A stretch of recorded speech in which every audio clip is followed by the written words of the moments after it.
ಮಾಡಿದ್ರು ಆಡಿಯೋ ಫಂಕ್ಷನ್ಗೆ ಸುದ್ದಿ ಬರಬೇಕು ಅಂತ. ನಾನು ಅದೇ ಹೇಳಿದೆ ಕಿರಣ್ ಸರ್ಗೆ, ಅಣ್ಣ ಕಬ್ಬಣದ ಅಂಗಡಿಯಲ್ಲಿ ಜೇನು ನೋಡೋಕೆ ಏನಣ್ಣ ಕೆಲಸ, ಆಡಿಯೋ ಫಂಕ್ಷನ್ಗೂ ನನಗೆ ಏನು ಸಂಬಂಧ ಅಂತ. ಇಲ್ಲ ಈ ಸರಿ ಹೀರೋಯಿನ್ಗಳೆಲ್ಲ ಬರ್ತಿದ್ದಾರೆ ಅಂದರು. ಹಂಗಾದ್ರೂ ಹೀರೋಯಿನ್ಗಳು ನೋಡೋಣ ಅಂತ ಬಂದೆ. ಕೇಳ್ಬೇಕಾದ್ರೆ ನಾನು ನೋಡೇ ಇಲ್ಲ ಪಾತ್ರ ಮಾಡೋ. ಇಲ್ಲಿ ಬಂದಾಗ ಕೇಳಿದೆ ನೀವು ಯಾರು ಅಂತ, ಈ ಸಿನಿಮಾ ಹೀರೋಯಿನ್ನು ಅಂದರು. ಹಂಗಾಗಿ ಅದಕ್ಕೆ ಆಡಿಯೋ ಫಂಕ್ಷನ್ಗಳಿಗೆ ಬರ್ತೀನಿ. ಸುಮಾರು ದಿನ ಕೆಲಸ ಮಾಡಿದ್ದೀನಿ ಈ ಸಿನಿಮಾಲಿ, ಬಟ್ ಹೀರೋಯಿನ್ ನೋಡೋಕೆ ಭಾಗ್ಯನೇ ಇಲ್ಲ. ಆಮೇಲೆ ತುಂಬ ಚೆನ್ನಾಗಿದೆ ಹಾಡು, ತುಂಬ ಖುಷಿ ಆಯಿತು ನನಗೆ. ಇದಕ್ಕಿಂತ ನಾನೇ ಬೇಕಿದ್ದ ಸಾಂಗ್ ತುಂಬ ಇಷ್ಟ. ಯಾಕೆಂದರೆ ಅದು ಎಲ್ಲರಿಗೂ ಏನನ್ಸುತ್ತೆ, ಅದು ಪ್ಯಾಥೋ ಸಾಂಗ್ ಅಂತ. ಬಟ್ ವಿಲನ್ಗಳು as a villain point of view ಅಲ್ಲಿ ಅದೇ ನಮ್ಗೊಂಥರ ಸಂಭ್ರಮಿಸುವಂಥ ಸಾಂಗು. ನಮಗೆ ಹೀರೋ ಹೀರೋಯಿನ್ ಒಟ್ಟಿಗೆ ಇರೋದು ನೋಡೋಕ್ಕಾಗಲ್ಲ, ಹೊಟ್ಟೆ ಉರಿ. ನೀವು ಯಾವುದೇ ಕಥೆಗಳು ನೋಡಿ, ಹೀರೋಯಿನ್ ಆ್ಯಕ್ಚುಲಿ ವಿಲನ್ ಅತ್ತೆ ಮಗಳು, ವಿಲನ್ ಅಕ್ಕನ ಮಗಳು, ಅಥವಾ ವಿಲನ್ ಜೊತೆ ಎಂಗೇಜ್ಮೆಂಟ್ ಆಗಿರೋ ಹುಡುಗಿ ಇರ್ತಾರೆ, ಆದರೆ ಮದುವೆ ಆಗಕ್ಕೆ ಬಿಡಲ್ಲ. ಹಂಗೆ ಇದರಲ್ಲೂ ಒಂದು ಒಳ್ಳೆ ಪಾತ್ರ. ನಾನು ಮತ್ತು ಹೀರೋಯಿನ್ ಅವ್ರ ತಂದೆಲ್ಲ ಒಟ್ಟಿಗೆ ಕೆಲಸ ಮಾಡ್ತಾ ಇರ್ತೀವಿ. ನಮಗೆ ತುಂಬ ಪರಿಚಯಸ್ಥರು ಹುಡುಗಿನೇ ಈ ಸಿನಿಮಾದ ಹೀರೋಯಿನು. ಅಷ್ಟರಲ್ಲಿ ವೆಡ್ಡಿಂಗ್ ಶೋ ಅವ್ರು ಬಂದು ಟಾಕ ಹಾಕ್ತಾರೆ, ಸಿಗಲ್ಲ ನಮಗೆ. ಹಾಗಾಗಿ ಇವೇ ನಮಗೆ ಪ್ಯಾಥೋಸ್ ಅಂತರ ಕಾಣ್ತಿರುತ್ತೆ. ಬಟ್ ನಿಜವಾಗ್ಲೂ ತುಂಬ ಚೆನ್ನಾಗಿದೆ ಹಾಡು. ನಾನು ಸದನಿ ಶ್ರೀಧರ್ ಸರ್ ಹತ್ರ ಹೇಳ್ತಿದ್ದೆ, ಸರ್ ಬ್ಯೂಟಿಫುಲ್ ಸಾಂಗು ಸರ್. ನಂಗೆ ಅಷ್ಟೊಂದು ಹಾಡಿನ ಬಗ್ಗೆ ಅದೆಲ್ಲ ಗೊತ್ತಾಗಲ್ಲ, ಬಿಕಾಸ್ ನಾವು ಕೆಲಸಗಳೇ ಮಾಡಿಲ್ಲ ಅದ್ರ ಮೇಲೆ.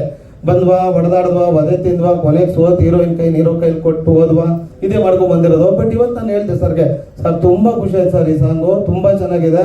ಮೇಡಮ್ ತಿಂದಾಕ್ಬಿಟ್ಟಿದ್ದೀರ ಸಾಂಗಲ್ಲಿ, ತುಂಬ ಚೆನ್ನಾಗಿದೆ. ಡ್ಯಾನ್ಸು, ಕೊರಿಯೋಗ್ರಫಿ ಮೋನ ಮಾಡಿದ್ದು ಹೇಳಿದ್ರು, ತುಂಬ ಚೆನ್ನಾಗಿದೆ, ಖುಷಿ ಆಯಿತು. ಮತ್ತು ನಂದು ಕಾಂತಣ್ಣಂದು ಗುರು ಸರ್ದು ತುಂಬ ವರ್ಷಗಳ ಸಂಬಂಧ. ಅವ್ರ ಅಸಿಸ್ಟೆಂಟ್ ಆಗಿದ್ದಾಗಿಂದ ನಾನು ಜೂನಿಯರ್ ಆದಾಗಿಂದ ಕೆಲಸ ಮಾಡ್ಕೊಂಡು ಬಂದಿದ್ದೀವಿ. ಇವತ್ತು ಮೂವರು ಒಂದು ದೊಡ್ಡ ಸ್ಥಾನದಲ್ಲಿ ಕೆಲಸ ಮಾಡ್ತಿದ್ವಿ, ಖುಷಿ ಆಗುತ್ತೆ. ಪ್ರದೀಪ್ ಸರ್ ಥ್ಯಾಂಕ್ ಯು, ಫಸ್ಟಿಂದ ಸಪೋರ್ಟ್ ಮಾಡಿದ್ದೀರಿ. ಎಂಟೈರ್ ಟೀಮ್ಗೆ thank you ma'am. Thank you so much ಬಂದು ಇವತ್ತು ಎಲ್ಲರೂ ಸಪೋರ್ಟ್ ಮಾಡ್ತಾರೆ. ಅದಕ್ಕೆ ಈ ಸಾಂಗ್ ಇವತ್ತು ಸೆಕೆಂಡ್ ಸಾಂಗ್ ರಿಲೀಸ್ ಆಗಿದೆ. ಈ ಸಾಂಗ್ಗೆ ಮೇನ್ ಹೀರೋ ಬಂದು ನಮ್ಮ ಶ್ರೀಧರ್ ಸರ್. ಆ್ಯಕ್ಚುಲಿ ಅವ್ರಿಗೆ ಸಾಕಷ್ಟು ತಲೆ ತಿಂದಿದ್ದೀನಿ ಸರ್. ನಾವು ಒಬ್ಬ ಹೊಸಬಂದು cinema Telugu range, Tamil range ಮಾಡಬೇಕು ಅಂತ ಅವ್ರಿಗೆ ತುಂಬ ಹಿಂದೆ ಬಿದ್ದು ಹಿಂಗೆ ಮಾಡಬೇಕು ಅಂತ ಮಾಡಿಸ್ಕೊಂಡಿರೋ ಸಾಂಗ್ ಇದು. ಸೊ ನೆಕ್ಸ್ಟ್ ಲೆವೆಲಲ್ಲಿ ಕೊಟ್ಟಿದ್ದಾರೆ.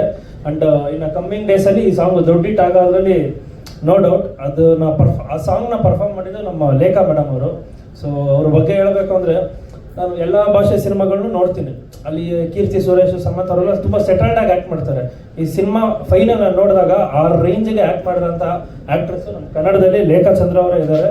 ಸೊ ಇದು ಮುಂದಿನ ದಿನಗಳಲ್ಲಿ ಸಿನಿಮಾ ರಿಲೀಸ್ ಆದಾಗ ನಿಮ್ಗೆ ಗೊತ್ತಾಗುತ್ತೆ, ನೆಕ್ಸ್ಟ್ ಲೆವೆಲ್ ಪರ್ಫಾರ್ಮ್ ಮಾಡಿದ್ದಾರೆ. ಇವತ್ತಿರೋ ಜನ್ರೇಷನ್ಗೆ ಎಲ್ಲ ಹೆಣ್ಮಕ್ಳಿಗೂ ಒಂದು ರೆಪ್ಲಿಕಾ ಆಗಿ ಎಲ್ಲ ಮಿಡಲ್ ಕ್ಲಾಸ್ ಹೆಣ್ಮಕ್ಳನ್ನ ರೆಪ್ರೆಸೆಂಟ್ ನಮ್ಮ ಲೇಖ ಅವ್ರು ಮಾಡ್ತಾರೆ. ಒಂದು ಒಳ್ಳೆ ಮೆಸೇಜ್ ಕೊಡ್ತಾರೆ. ಈ ಸಿನಿಮಾ ಬಂದು ಕಂಪ್ಲೀಟ್ಲಿ ಒಂದು ವುಮೆನ್ ಓರಿಯೆಂಟೆಡ್ ಸಿನಿಮಾ. ನಾನು ಆಲ್ಮೋಸ್ಟ್ ಒಂದು 60 ಡೇಸ್ ಶೂಟ್ ಮಾಡಿದ್ದೀವಿ. 52 ಡೇಸ್ ಇವರು ಇದ್ದಾರೆ, ಜಸ್ಟ್ ಅರ್ಥ ಮಾಡ್ಕೊಳ್ಳಿ. ಸೊ ಎಂಟೈರ್ ಸಿನಿಮಾ ಇವ್ರು ಕ್ಯಾರಿ ಮಾಡಿದ್ದಾರೆ. ಸೊ ಜೊತೆಗೆ ನಾನು ಎಲ್ಲ ತುಂಬ ಕ್ಯಾರೆಕ್ಟರ್ಗಳು ಬಂದು ಈ ಸಿನಿಮಾ ಆಗಿದೆ. ಆ್ಯಂಡ್ ಮೇಯ್ನ್ಲಿ ಪ್ರೊಡ್ಯೂಸರ್ ಸರ್, ನಾನು ಇದರಲ್ಲೇ ಹೇಳಿದ್ದೆ, ನಾನು ಹೇಳಿದ್ದೊಂದು ಮಾಡಿದ್ದೊಂದು, ಈಗ ಮಾಡ್ತಾ ಇರೋದು ಇನ್ನೂ ಎಲ್ಲರಿಗೂ ಕರ್ಕೊಂಡು ಹೋಗ್ತಾ ಇದ್ದೀನಿ. ಬಟ್ ನನ್ನ ನಂಬಿ ನೀನೇನಾದರೂ ಮಾಡೋ ಅಂದ್ಬಿಟ್ಟು ನನ್ನ ಮುಂದೆ ಬಿಡ್ತಾ ಇದ್ದಾರೆ. ನನ್ನ ಇಂಟೆನ್ಷನ್ ಇದ್ದು ಒಂದೇ, ಈಗ ತಮಿಳವರು, ಮಲಯಾಳಂ ಅವರೆಲ್ಲ ಬಂದ್ಬಿಟ್ಟು ನಮ್ಮಲ್ಲಿ ದುಡ್ಡು ಮಾಡ್ಕೊಂಡು ಹೋಗ್ತಾ ಇದ್ದಾರೆ. ನಾವ್ಯಾಕೆ ಅಲ್ಲೋಗಿ ದುಡ್ಡು ಮಾಡಬಾರ್ದಲ್ವಾ? ನಮ್ಮಲ್ಲೂ ಸ್ಟ್ರಾಂಗ್ ಆಗಿರೋ ಕಂಟೆಂಟ್ ನಾವು ಮಾಡಿದ್ದೀವಿ. ಸೊ ನಾವು ಹೋಗೋಣ. ಅವ್ರ ಸ್ಟೇಟಿಂದ ರೆವಿನ್ಯೂ ಒಬ್ಬ ಹೊಸಬನಾಗಿ ನಾನು ತೊಗೊಂಡು ಬಂದೇ ಬರ್ತೀನಿ. ಆ ಕಾನ್ಫಿಡೆಂಟಲ್ಲೇ ಹೋಗ್ತಾ ಇದ್ದೀನಿ. ಮೇಯ್ನಾಗಿ ನಮ್ಮ ಸುದೀಪ್ ಸರ್ ಇಡೀ ಕರ್ನಾಟಕಕ್ಕೆ ಚಿರಪರಿಚಿತ ಅವರು. ಸೊ ನನಗೆ ಯಾವಾಗ ಕರೆದ್ರು, ಏನು ಕರೆದ್ರು, ಸರ್ ನಿಮಗೋಸ್ಕರ ನಾನು ಬರ್ತೀನಿ, ನಿಮಗೋಸ್ಕರ ನಾನು ನಿಂತ್ಕೋತೀನಿ, ಸರ್ ನಿಮ್ಮ ಟೈರ್ ಪಂಚ್ ಆದ್ರೂ ಕರೀರಿ ಸರ್, ನಾನು ಬರ್ತೀನಿ ಅಂತಾರೆ. ಆ ಥರ ಒಂದು ಫ್ರೆಂಡ್ಲಿ ನೇಚರ್ ಇರೋಂಥ ಪರ್ಸನ್ನು. ಸೊ ತುಂಬ ಸಪೋರ್ಟ್ ಮಾಡ್ತಾರೆ, ಯಾವಾಗ ಕರೆದ್ರು ಬರ್ತಾರೆ. ಮೋಸ್ಟ್ಲಿ ಅದು ಯಾವಾಗ 8 ಗಂಟೆ ಮೇಲೆ ಫೋನ್ ಮಾಡಿದ್ದೀರ ರಾತ್ರಿ ಹೇಳ್ಬಿಟ್ಟಿದ್ದೀನಿ ಅನ್ಸುತ್ತೆ. ಇಲ್ಲಾಂದ್ರೆ ನೀವು ಬರ್ತೀರಾ ನಂಗೆ ಗೊತ್ತು sir. And second song release ಆಗಿದೆ. ಸೊ ನಿಮ್ಮ ಸಪೋರ್ಟ್ ಇದೇ ಥರ ಇರಲಿ. ಆ್ಯಂಡ್ ನಮ್ಮ DOP ಸರ್ ಆ್ಯಕ್ಚುಲಿ ತುಂಬ ಒಳ್ಳೆ ಪರ್ಸನ್ನು, ಒಳ್ಳೆ DOP, ಒಳ್ಳೆ ಕ್ವಾಲಿಟಿ ಮಾಡ್ತಾರೆ. ಅದೆಲ್ಲ ಎಲ್ರಿಗೂ ಗೊತ್ತು. More than anything is a very good human being. ಇದುವರೆಗೂ ನನಗೆ ಒಂದೇ ಒಂದು ಸೆಕೆಂಡು ನನಗೆ ಟ್ರಬಲ್ ಮಾಡಿಲ್ಲ. ನಾನು ಏನು ಕೊಟ್ಟರು ಅದರಲ್ಲೇ ಬೆಸ್ಟ್ ಕೊಡೋದು. ಯಾವತ್ತಿಗೂ ನನಗೆ ಟ್ರಬಲ್ ಮಾಡಿಲ್ಲ ಆ ಪರ್ಸನ್ ಅವರು. ಆಮೇಲೆ ಇದನ್ನ ಹಿಂಗೆ ಮಾಡೋಣ ಸರ್, ಹಂಗೆ ಮಾಡೋಣ ಸರ್, ತುಂಬ ಹಂಬಲ್ ವೇಲಿ ಕೇಳ್ತಾ ಇದ್ರು. So thank you so much sir. ನಿಮ್ಮನ್ನು ಈ ಟೈಮಲ್ಲಿ ನೆನೆಸ್ಕೊಳ್ಳೋಕೆ ನಾನು ಇಷ್ಟಪಡ್ತೀನಿ. ಆ್ಯಂಡ್ ಕವಿರಾಜ್ ಸರ್, ಅವ್ರದ್ದು ಎಷ್ಟೋ ಸಾಂಗ್ಗಳನ್ನ ಕೇಳಿದ್ದೀವಿ. ಸೊ ನನ್ನ ಸಾಂಗು ಅವರು ಬರ್ದಿರೋದು, I am very thankful to you sir. ನಮ್ಮ director, thank you so much sir ನಮ್ಮ ಜೊತೆ ನಿಂತಿರೋದಕ್ಕೆ. ಆ್ಯಂಡ್ ಇನ್ನೆಲ್ಲರ ಬಗ್ಗೆ ಹೇಳಿದ್ದೀನಿ ಅನಿಸುತ್ತೆ. ಸ್ಟಾರ್ಟಿಂಗಲ್ಲಿ ಹೇಳಿದಾಗ ಅದೇ ಹೇಳಿದ್ನಲ್ಲ, ಯಾವುದೋ ಹುಡುಗ ಬಂದಿದ್ದಾನೆ, ತುಂಬ ಜನ ಬಂದು ಅಪ್ರೋಚ್ ಮಾಡ್ತಾ ಇದ್ರು ನನಗೆ ಈ ಮೂವಿಗಳ ಬಗ್ಗೆ. ಬಟ್ ನಾನು ಅದು ಆ ಫೀಲ್ಡ್ ಅಲ್ಲ. ಸೊ ಕಿರಣ್ ಬಂದು ತುಂಬ ಕೇಳ್ಕೊಂಡಾಗ ಆ ಹುಡುಗನ ಸತತವಾಗಿ 1 ವರ್ಷ ಕಾಯಿಸಿದ್ದೇನಪ್ಪ,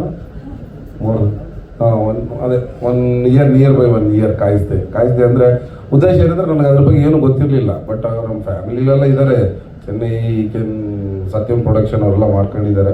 ಬಟ್ ನನಗೆ ಅದ್ರ ಬಗ್ಗೆ ಅಷ್ಟೊಂದು ಇದಿರಲಿಲ್ಲ. ಬಟ್ ಕಿರಣ್ ಕಾಯಿಸಿ ಕೊನೆಗೆ ಆ ಸ್ಟೋರಿ ಎಲ್ಲ ಕೇಳ್ಕೊಂಡು ತಿಳ್ಕೊಂಡು ಮಾಡಿದಾಗ ನನಗೆ ಇವಾಗ ಅನ್ನಿಸ್ತಿದೆ ತುಂಬ ಒಳ್ಳೆ ಸ್ಟೋರಿ ಮಾಡಿದ್ದೀನಿ. ಇನ್ನೊಂದು ಪೂರ್ತಿ ಫಿಲಮ್ ನಾನು ನೋಡಿಲ್ಲ, ಒಂದೇ ಒಂದು ಶೂಟಲ್ಲಿ ಒಂದೇ ಒಂದು ಸರಿ ಮಾತ್ರ ಹೋಗಿದ್ದೆ. ಬಟ್ ಸಾಂಗ್ 2 ನೋಡಿದಾಗ ತುಂಬಾ ಖುಷಿ ಆಗ್ತಾ ಇದೆ, ನಾವು ಇಂಥ ಫಿಲಮ್ ಒಂದು ಮಾಡಿದ್ದೀವಿ ಅಂತ. ಸೊ ಎಲ್ಲರೂ ತುಂಬ ಚೆನ್ನಾಗಿ, ಶ್ರೀಧರ್ ಆಗಿರ್ಬೋದು, ನಮ್ಮ ಲೇಖ ಇರ್ಬೋದು, ಕಿರಣ್ ಇರ್ಬೋದು, ಎಲ್ಲರೂ ತುಂಬ ಚೆನ್ನಾಗಿ ಮಾಡಿದ್ದಾರೆ. So thank you so much. ನಿಮ್ಮೆಲ್ಲರ ಪ್ರೋತ್ಸಾಹ ಇದೇ ರೀತಿ ನಮ್ಮ ಫಿಲಮ್ ರಿಲೀಸ್ ಆಗಿ ಗೆದ್ದು ಬರುವವರೆಗೂ ನಿಮ್ಮೆಲ್ಲರ ಸಾಥು ಇರಲಿ ಅಂತ ನಾನು ನಿಮ್ಮಲ್ಲಿ ಕೇಳ್ಕೊತೀನಿ. Thank you so much sir. ಒಳ್ಳೆಯ ವಾತಾವರಣ ಇಲ್ಲಿ, ಕಲರ್ಫುಲ್ ಆಗಿದೆ. ಇವತ್ತು 2 ಭಾಷೆಗಳಲ್ಲಿ ನಮ್ಮ ಹಾಡು ರಿಲೀಸ್ ಆಗಿರೋದು ತುಂಬ ಒಂಥರ ಹೇಳ್ಕೊಳಕ್ಕಾಗದಷ್ಟು ಖುಷಿ. ನೀನೇ ನೋಡಿಲಿ ಅನ್ನೋ ಒಂದು ಸಾಹಿತ್ಯ ಬರೆದುಕೊಟ್ಟ ನಮ್ಮ ಕವಿರಾಜ್ ಸರ್ಗೆ ಮೊದಲು ನಾನು ಥ್ಯಾಂಕ್ಸ್ ಹೇಳ್ತೀನಿ. ಯಾಕಂದರೆ ಅಂಗಳದಲ್ಲಿ ತಿಂಗಳ ಬೆಳಕು ಅಂದರೆ the first light off the Don ಅಂತ ಹೇಳ್ಬೋದು, ಅದನ್ನೇ. ಸೊ ಹಾಗಾಗಿ ಅದರಿಂದ ಆರಂಭ ಆಗಿರೋ ಈ ಪಲ್ಲವಿ ಸಾಲಿಗಳಿಗೆ ಆ ಟ್ಯೂನು ಒಂಥರ ಭಾಳ ಹೊಂದಾಣಿಕೆಯಾಗಿ ಭಾಳ ಮಧುವಾಗಿ ಕೇಳ್ತಾ ಇದೆ. ಸೊ ಇದರ ಒಂದು ಕಥೆಯನ್ನು ಮತ್ತು ಈ ಸಿಚುವೇಶನ್ನ ಎಕ್ಸ್ಪ್ಲೇನ್ ಮಾಡಿ ನಮ್ಗೆ ಈ ರೀತಿಯೇ ಹಾಡಬೇಕು, ಒಂಥರ ಭಾಳ ಮೆಲೋಡಿಕ್ ಫೀಮೇಲ್ ಓರಿಯೆಂಟೆಡ್ ಸಾಂಗ್ ಬೇಕು ಅಂತ ಕಾಂತರಾಜ್ ಕನ್ನಳ್ಳಿಯವರು ಮತ್ತು ಕಿರಣ್ ಅವರು ಇಬ್ಬರು ಲೆಫ್ಟ್ ರೈಟು ಅಂದರೆ ಸಿಚುವೇಶನ್ ಜೊತೆಗೆ ನಮ್ಮ ಹಾಡಿನ ಶೈಲಿನೂ ಈ ಥರ ಇರಬೇಕು, ಸೌಂಡಿಂಗ್ ವೈಸ್ ನಮಗೇನೋ ಬೇರೆ ಬೇಕು ಸರ್ ಅಂತ ಕಿರಣ್ ಭಾಳ ಒತ್ತಾಯ ಮಾಡಿ, ಮತ್ತು ಒಳ್ಳೆ ಸಿಂಗರು ಬೇಕು ಇದಕ್ಕೆ ಅಂತ ಹೇಳಿ ನಾವು ಈ ಸಾಂಗ್ನ ಮಾಡಿದ್ದು ತುಂಬ ನಮಗೆ ಒಂದು ಒಳ್ಳೆ ರಿಸಲ್ಟ್ ಬಂದಿದೆ ಅಂತ ಅಂದ್ಕೊಳ್ತಾ ಇದ್ದೀನಿ. ವಿಜುವಲಿ ನಮ್ಮ ಕ್ಯಾಮ್ರಾಮನ್ ಸರ್ ರಿಯಲಿ ಇದನ್ನ ಫ್ಯಾಂಟಾಸ್ಟಿಕ್ ಜಾಬ್.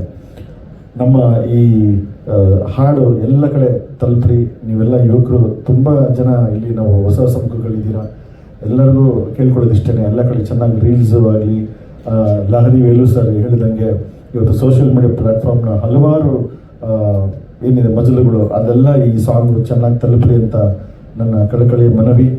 ಎಲ್ಲರೂ ಹೊಸದಾಗಿ ಇಲ್ಲಿ ಕಾಣ್ತಿದ್ದಾರೆ, ಆದರೆ ನನ್ನ ಇಲ್ಲಿ ಇವತ್ತು ಶಾರದಾ ಮೇಡಮ್ ಬಂದಿದ್ದಾರೆ ಇಂಡಿಯನ್ ಎಕ್ಸ್ಪ್ರೆಸ್. ಸೊ ಇವರು ನಾನು ಲಹರಿ ವೇಲು ಸರ್ ಜೊತೆ ಮಾತಾಡ್ತಾ ಇರ್ಬೇಕಾದ್ರೆ ಪ್ರೆಸ್ ಮೀಡಿಯಾನ ನಾವು ತುಂಬ ಮಿಸ್ ಮಾಡ್ಕೊಳ್ತಾ ಇರ್ತೀವಿ, ಡಿಜಿಟಲ್ ಮೀಡಿಯಾದಲ್ಲಿ ಬಂದಿದ್ದಾರೆ. ಅಫ್ಕೋರ್ಸ್ ಮೋಕ್ಷೇಂದ್ರ ಅವರು, ನಮ್ಮ ಮನೋರು ಒಂಥರ ಭಾಳ ನಮ್ಮಷ್ಟೇ ಹಳಬರು, ನಮಗಿಂತ ಹಳಬರು.